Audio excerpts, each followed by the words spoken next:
Sa mga dating nakasubaybay na sa akin, alam kong alam nyo na lagi akong nagpo-post ng mga lugar na pinupuntahan namin at mostly ito ay makasaysayan, bahagi ito ng kultura, bahagi ito ng kasaysayan ng India. At alam kong marami na akong napuntahan at alam kong marami na rin kayong napuntahan dahil sa mga videos at mga larawan na ipinapakita ko sa Facebook. Kahit saan ka pumunta dito sa India, mayroon at mayroon kang makikitang kakaiba. Meron kang pwedeng gawin, mayroon kang pwedeng makita na hindi mo pa nakita noon or hindi pa nangyayari noon.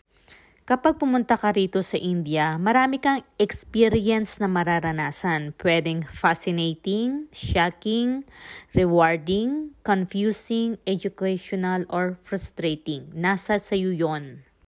Kapag pumunta ka rito, pwede kang pumunta sa Himalayas, pwede kang pumunta sa monasteries, pwede mong puntahan ang mga Hindu temples, ang mga tombs, ang monuments.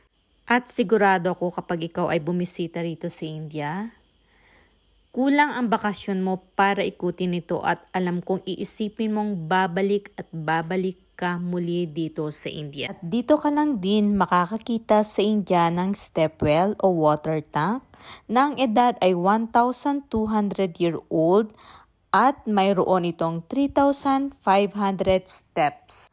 At dito mo din makikita ang mga Hindu gods and religious scenes. At dito lang sa India mo makikita ang the most impressive cave paintings and ancient artifacts.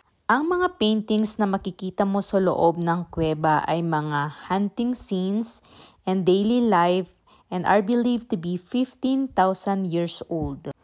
At dito mo lang sa India makikita ang napakadaming bilang ng mga templo, open cremations, ancient markets, crumbling palaces, people praying and bathing in the holy Ganges River,